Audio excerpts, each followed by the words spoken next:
Efectivamente, hay Piedad precisar que la renegociación administrativa es para las personas deudoras, personas que sean con trabajadores dependientes personas o que naturales, de honorario, personas naturales. Y la reorganización, que tiene un nombre parecido, renegociación, pero en el caso de las empresas, el procedimiento es de reorganización judicial simplificada para aquellas empresas de menor tamaño, que tengan hasta 49 trabajadores, y aquellas que superen los 49 trabajadores o que tengan ingresos anuales que superen las 25.000 unidades de fomento, el procedimiento es la reorganización judicial general. Vamos a estar conversando sobre las pymes, los pagos que tienen que realizar las pequeñas y medianas empresas y cómo esto también puede afectar muchas veces a una situación de endeudamiento que puede terminar en el fin, de hecho, de un emprendimiento, de una empresa familiar y de una empresa que quizás ha significado un esfuerzo tremendo para quienes están detrás de ella. Para conversar de esto estamos con Sebastián Muñoz, abogado jefe del área de insolvencia de Grupo Defensa.cl. Sebastián, ¿cómo estás? Buenas tardes. Hola Piedad, muy bien, ¿y tú cómo estás? Bien, muy bien y preocupada también porque sé que hoy justamente es un día importante de pagos, de hecho de declaración de impuestos mensuales para las pymes y ese es un tema súper importante para estas pequeñas y medianas empresas donde obviamente el endeudamiento, el llevar bien las cuentas, el hacer estos pagos es clave para que puedan sobrevivir. De hecho, le preguntamos a algunos emprendedores cómo está su economía y si es que han atrasado en alguna oportunidad el pago, por ejemplo, de sus contribuciones. Y esto fue lo que nos dijeron. O sea, hay unos meses que cuestan más que otros, hay unos meses que he tenido que postergar el IVA y eso básicamente por la baja de venta. O sea, yo he logrado mantener un nivel de ventas, pero ni comparado con lo que era hace años atrás. Entonces, realmente que hay que empezar a hacer malabares. La verdad es que nosotros respecto al tema de los impuestos somos bastante conservadores. ¿Qué quiero decir con esto? Que nunca utilizamos el dinero destinado al pago del IVA para cualquier otro flujo, ni de caja, ni cualquier otro gasto que tengamos que hacer la empresa. Entonces, una vez que ese dinero entra como el IVA, lo dejamos guardado en nuestra cuenta hasta que tenemos que hacer el pago mensual. Así que la verdad es que sin haberlo declarado oficialmente, uno de nuestros pilares financieros es justamente tener ordenada esa parte, tener ese dinero separado y nunca considerar el IVA dentro de nuestro flujo financiero de caja en el día a día, para nada. Ha sido muy complicado como mantenernos al día con la pyme, ya que la economía no está fluyendo mucho y por ende las personas tienden a comprar menos y lo que provoca que nosotros generemos menos ingresos. Bastante claridad en ese sentido, Sebastián, lo que viven los emprendedores para estas fechas, para estos pagos, ¿no? Sí, bueno, ahí podíamos escuchar a varios auditores, sobre todo aquella auditora que decía que no utilizaba o que no contemplaba aquellos ingresos que tenía destinados para el cumplimiento de la obligación tributaria del pago de IVA mensual.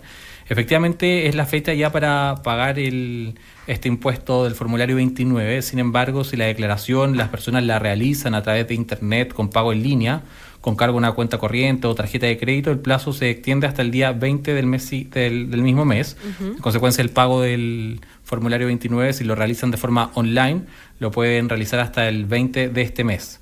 También para aquellos contribuyentes que emiten documentos tributarios electrónicos, el plazo también es hasta el 20 de este mismo mes y si la declaración es sin pago o sin movimiento, el plazo se extiende hasta el día 28 del mes siguiente.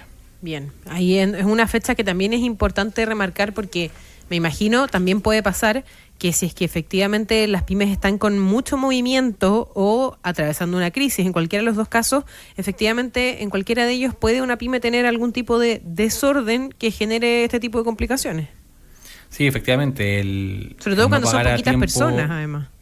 Efectivamente, el no pagar a tiempo las cotizaciones previsionales, las deudas de IVA, de impuestos, generan también intereses, recargos, multas. Por eso es que es importante mantener al día este tipo de deudas. Cuando una pyme no paga a tiempo sus impuestos, las cotizaciones previsionales, el principal riesgo es que se apliquen multas e intereses. El Servicio de Impuestos Internos y las instituciones previsionales como el Instituto de Previsión Social o las administradoras de fondos de previsión calculan estos recargos en base al monto adeudado y al tiempo de la mora. En el caso de las multas del Servicio de Impuestos Internos las puede aplicar por no declarar o no pagar a tiempo los impuestos como el impuesto al valor agregado o el impuesto a la renta. Eso también pueden aplicar también intereses moratorios, que se generan intereses por cada mes o fracción de mes por atraso, que en el caso de los impuestos es un impuesto que está fijado en el Código Tributario, que es bastante alto, y se faculta también, obviamente, a que el Servicio de Impuesto Interno, a través de la Tesorería General de la República, inste a estos juicios de cobro para perseguir las deudas tributarias que mantenga la empresa, el emprendimiento o incluso la persona con su propio RUT que ha iniciado actividades comerciales.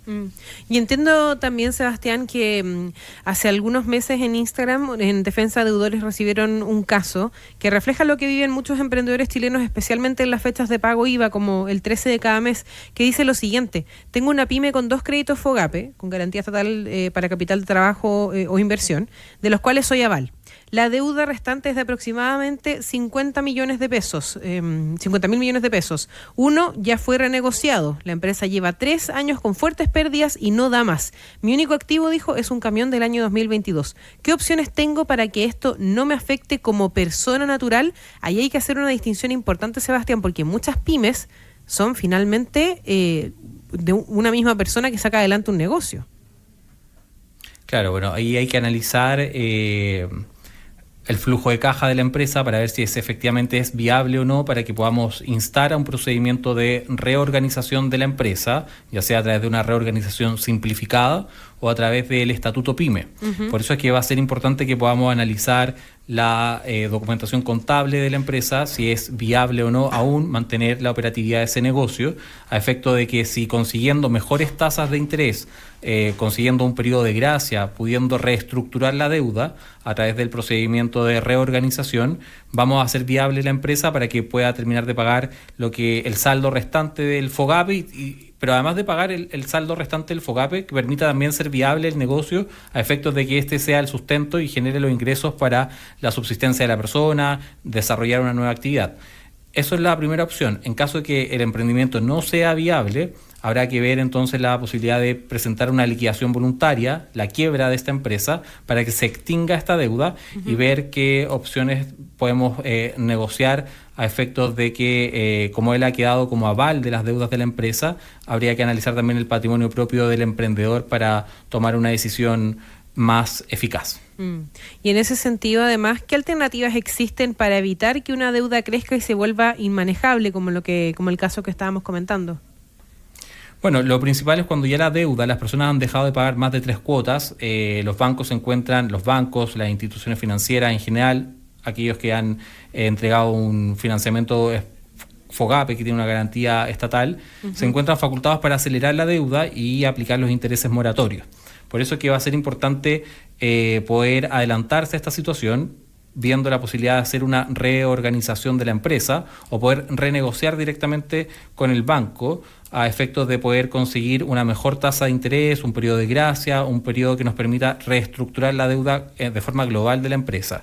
Esto se logra fundamentalmente con el procedimiento de reorganización simplificada para aquellas empresas que tienen una facturación menor a los 950 millones de pesos, 25.000 unidades de fomento anuales, y a través de un procedimiento de reorganización general para aquellas empresas que superan estos ingresos o que tienen más de 49 trabajadores. En esas circunstancias podemos instar a un procedimiento de reorganización para poder buscar una alternativa a que la empresa pueda seguir siendo viable, pero con mejores condiciones crediticias finalmente. Bien, ese también es un detalle importante, pero ¿cuándo es recomendable para una pyme, por ejemplo, acogerse a algún beneficio o mecanismo de apoyo estatal que existen justamente para las pequeñas y medianas empresas? Porque sabemos que es difícil sacar adelante una pyme, son muchos los emprendedores, eso sí, en nuestro país, y por lo mismo hay algunos apoyos o beneficios que están disponibles. Sí, bueno, es recomendable acudir a los beneficios o a los mecanismos de apoyo estatal cuando la pyme enfrenta una crisis de liquidez temporal que le impide cumplir con sus obligaciones. Principalmente siempre hemos señalado que las obligaciones que deben mantener con mayor prontitud, con mayor pulcritud al día son aquellas obligaciones de carácter laboral, previsional, tributarias. Estos mecanismos que ofrecen, por ejemplo, de financiamiento o de acompañamiento a los emprendedores son entregados por Corfo, por Cercotec y pueden ser beneficiosos para obtener créditos con garantía estatal, con subsidios y en el caso de Cercotec además existe una asesoría especializada por parte de este órgano técnico estatal y en ese caso también va a ser importante que puedan asesorarse a través de esta vía.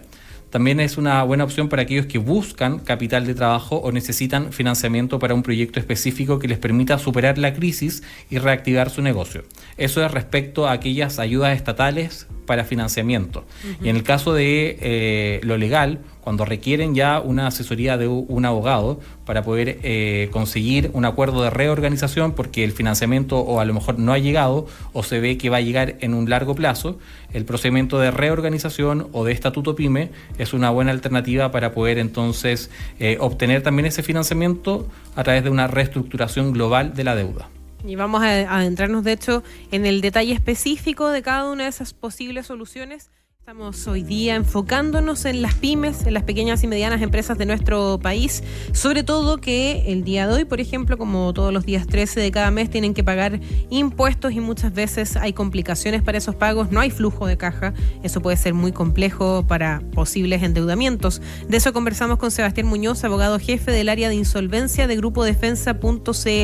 Sebastián, estábamos hablando de las posibles soluciones, tú habías mencionado alguna de ellas, la liquidación o quiebra, está la renegociación también administrativa, también hay una renegociación, entiendo que es extrajudicial, y el estatuto PYME. Detallemos, por así decirlo, qué caso se adecúa mejor a una situación de, por ejemplo, un endeudamiento con créditos, o sea, en qué momento acudir hacia cuál de estas soluciones, digamos.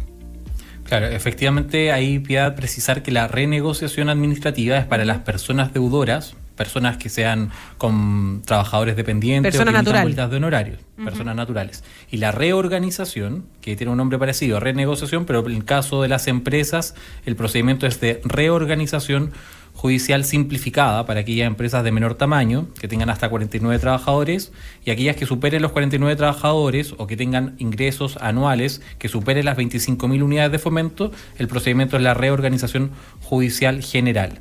En ambos casos se busca condonar intereses, tener una tasa de interés más baja, un periodo de gracia y reestructurar de forma global las deudas que tiene la empresa para que pueda seguir siendo viable.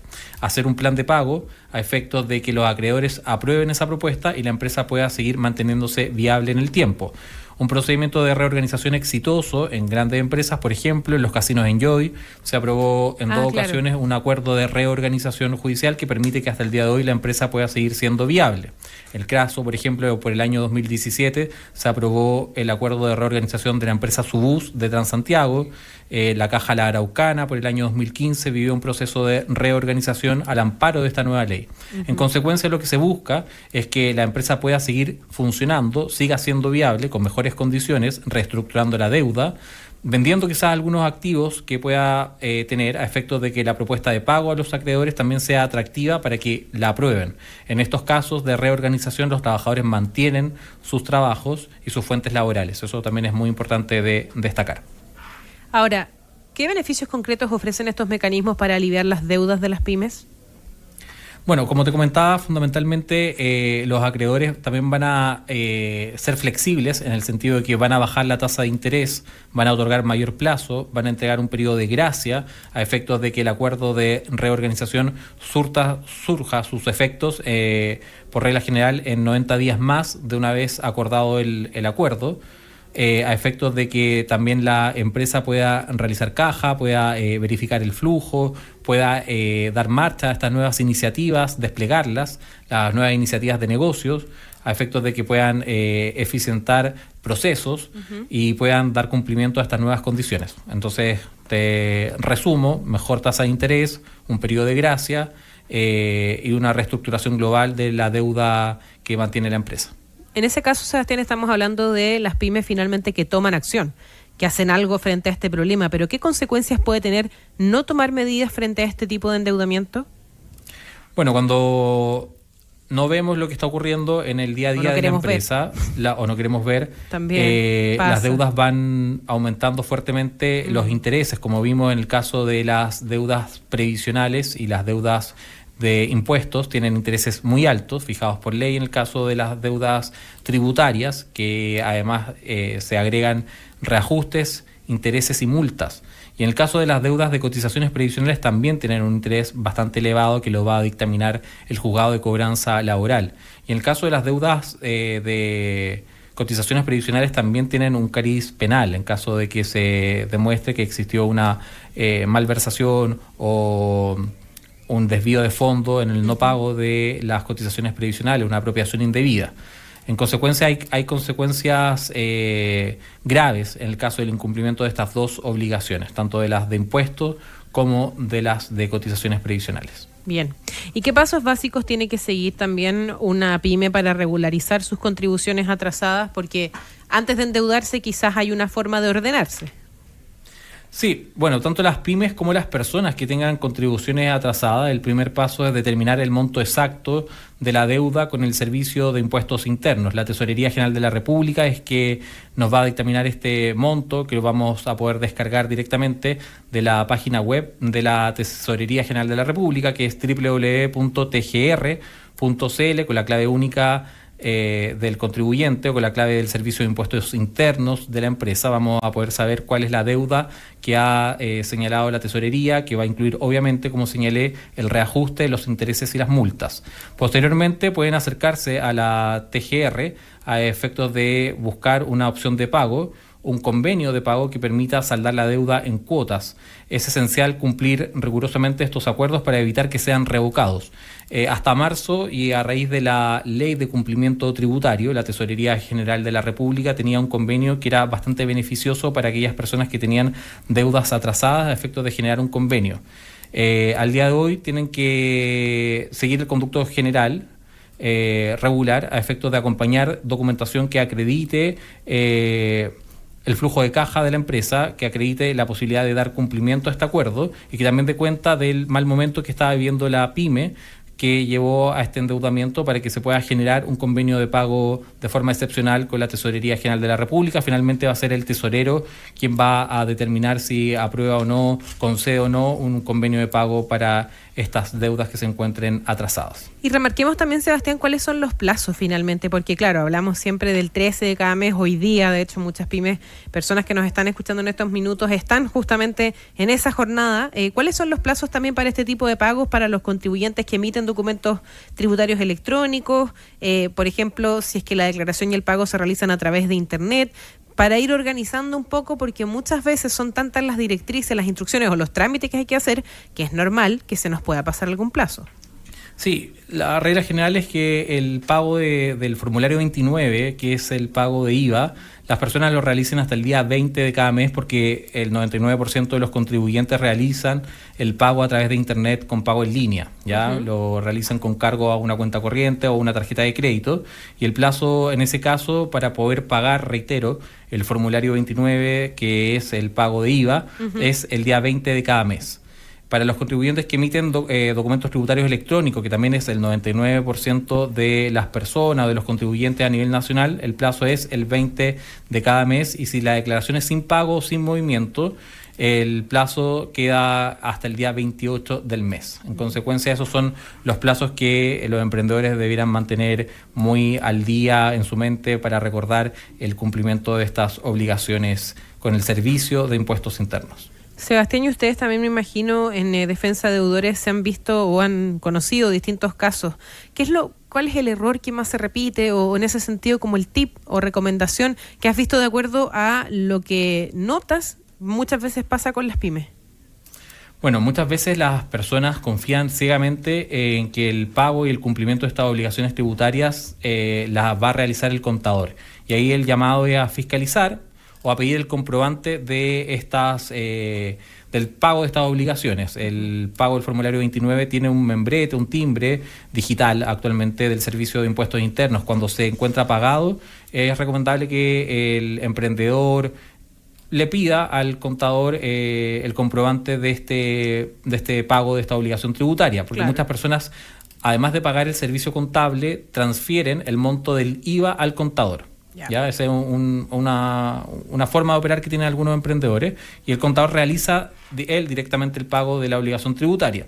En ese caso, entonces, soliciten el documento que dé cuenta del pago de la obligación, y reitero que este tiene un membrete digital del Servicio de Impuestos Internos con la fecha, con el modo de pago, desde dónde se descontó el dinero.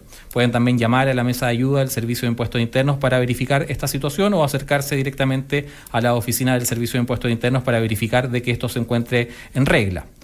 Eso a efectos de que no es un llamado a desconfiar del contador, sino más bien un llamado a fiscalizar, a estar atento. Estar atento a que esto se esté cumpliendo correctamente. Las personas también, y la otra forma de actuar es que el contador declara el IVA y la persona lo paga, y él envía el link para realizar el pago, que eso también es muy recomendable, porque ahí es más el directo. pago nace de la cuenta del emprendedor, de la cuenta corriente, etcétera, y el pago efectivamente ya no tengo que ir a verificar al Servicio de Impuestos Internos que esto se encuentre realizado. Eso sería principalmente una recomendación, porque nos han llegado, no muchos, pero sí uno no deja de escuchar el caso de que el contador no pagó el IVA, se fue con la plata del IVA, y el emprendedor se queda con la deuda, más la multa, más los intereses por un aprovechamiento del contador. Mira, y eso es lamentable, pero pasa muchísimo. Y recordar además que, yo les decía, las empresas de menor tamaño representan el 97% de las empresas en nuestro país. Recuerden que este capítulo va a estar disponible en el canal de YouTube de GrupoDefensa.cl, y que también los pueden encontrar en Spotify como ADN Te Escucha. Sebastián Muñoz, abogado jefe del área de insolvencia de GrupoDefensa.cl, muchas gracias por haber estado con nosotros hoy día aquí en este ADN Te Escucha. Gracias a ti, Piat, que tengan una excelente jornada. Gracias, Sebastián.